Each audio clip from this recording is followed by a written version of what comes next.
Moeen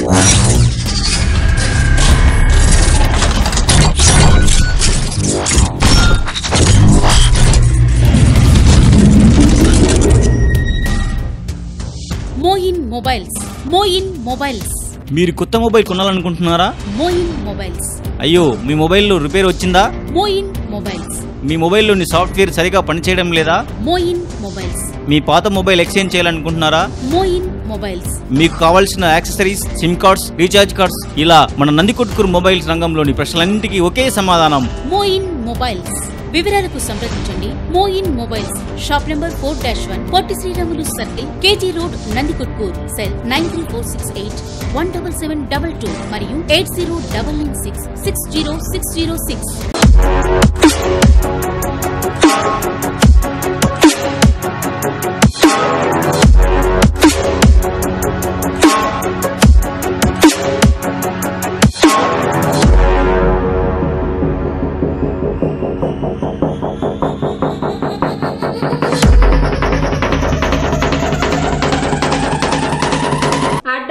TVS showroom వెనుక Nandikotkur.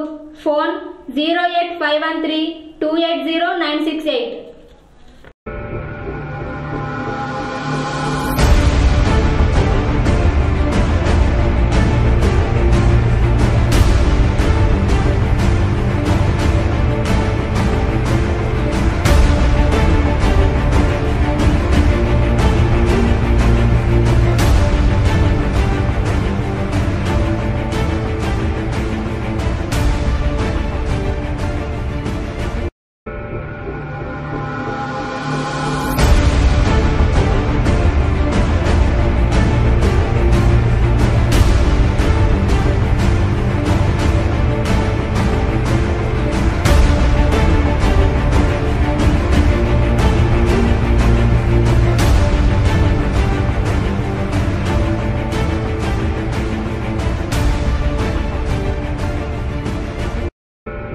Welcome to NDK news. మన నందికొట్కూరు మన వార్తలకు స్వాగతం. ఈనాటి ముఖ్యాంశాలు.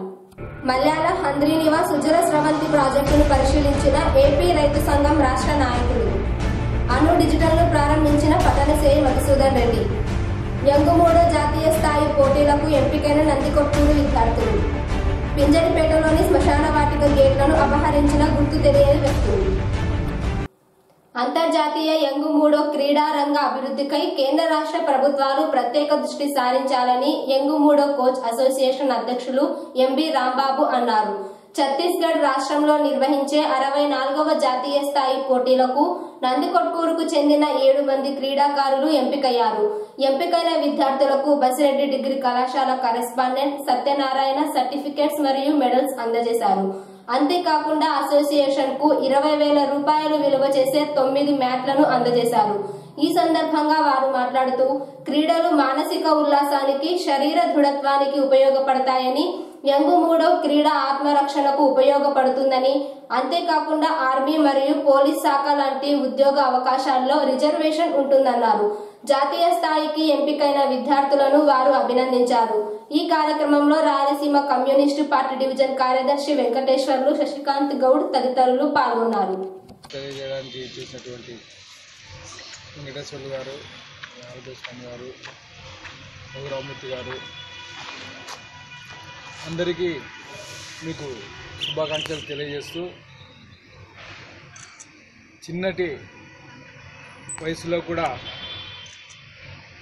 ఈ విద్యను నేర్చుకోవాలని వచ్చినటువంటి మీకు, మీ తల్లిదండ్రులకు, ముఖ్యంగా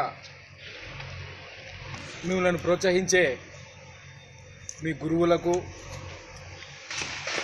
వందనాలు తెలియజేసుకుంటూ, ఎందుకంటే గతంలో నేను వచ్చినప్పటికీ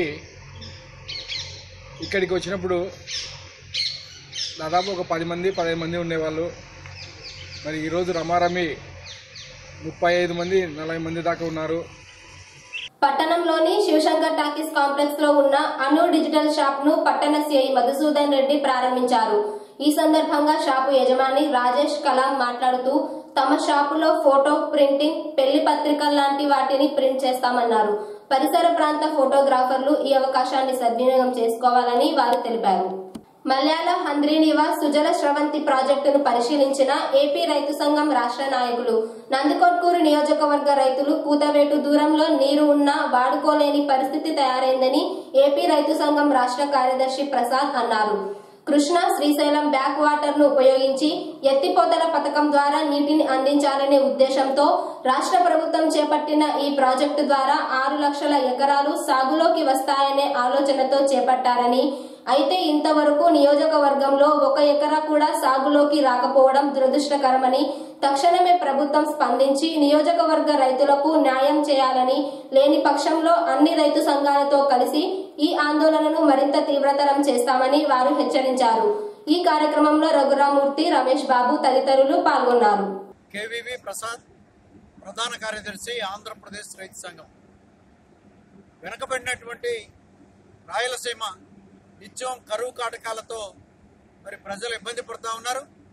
ఈ ప్రాంతం నుండి వలసలు వేలాదిగా లక్షలాది ప్రజలు వలసలు పోయి జీవనాన్ని గడపాల్సినటువంటి దుర్భర పరిస్థితుల్లో మరి కర్నూలు జిల్లా నందికొట్కూరు సమీపం ఆల్వాల్ దగ్గర, మల్యాల దగ్గర ఒక మంచి ప్రాజెక్ట్ని ప్రభుత్వం ఆనాడు రూపకల్పన చేయడం జరిగింది.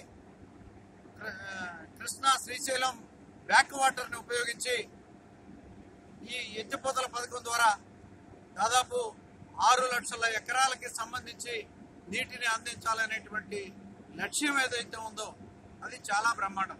అయితే దురదృష్టకరం, ఈ ప్రాజెక్టు పరిధిలో ఉండేటువంటి కర్నూలు జిల్లాకు సంబంధించినటువంటి 81,000 ఎకరాలు ఈ ప్రాజెక్టు నుండి సాగు కావాల్సినటువంటి పరిస్థితి ఉంది. శనివారం రాత్రి పట్టణంలోని పింజరిపేటలో ఉన్న శ్మశాన వాటిక గేట్లను గుర్తు తెలియని వ్యక్తులు అపహరించారని పట్టణ సిఐ మధుసూదన్ రెడ్డికి కొంతమంది ఫిర్యాదు చేశారు. పట్టణంలో వరుసగా జరుగుతున్న దొంగతనాలపై పట్టణ సిఐ మధుసూదన్ రెడ్డి మాట్లాడుతూ, అపరిచిత వ్యక్తుల పట్ల అప్రమత్తంగా ఉండాలని, దొంగతనాల నివారణకై ప్రత్యేక దృష్టి సారించామని, వాటి కోసం పట్టణంలో సీసీ కెమెరాలను అమరుస్తున్నామని, పట్టణంలోని షాపు యజమానులు కూడా సీసీ కెమెరాలను అమర్చుకున్నట్లయితే దొంగతనాలను కొంతవరకు కట్టడి చేయవచ్చని, అంతేకాకుండా రాత్రి సమయాల్లో గస్తీని మరింత ముమ్మరం చేశామని ఆయన తెలిపారు. ఈరోజు నిన్న రాత్రి 11 గంటల 12 గంటల సమయంలో గేటు ఇక్కడ మేము 30,000 ఖర్చు పెట్టి గేటు తయారు చేసినాం, చందాలు వేసుకొని. దాన్ని ఎవరో రాత్రి తీసుకుపోయినారు. స్టేషన్లో కూడా కంప్లైంట్ ఇచ్చినాము. వాళ్ళు దానిపైన చర్య తీసుకొని మాకు సరైన న్యాయం చేస్తామంటున్నారు. ఇవి ఈనాటి నందికొట్కూరు నియోజకవర్గంలోని వార్తా విశేషాలు. మరిన్ని తాజా వార్తలకై రేపటి బులెటిన్ లో కలుద్దాం. ధన్యవాదాలు. ఆన్సర్ కమ్యూనికేషన్ వారి special offer Redmi note 5 pro mobile 15,500 విలువ చేసే మొబైల్ కేవలం 14,999 రూపాయలకు మాత్రమే. మా వద్ద అన్ని రకముల మొబైల్స్ లభించును. Address answer communications, Patel centre, Nandikotkur.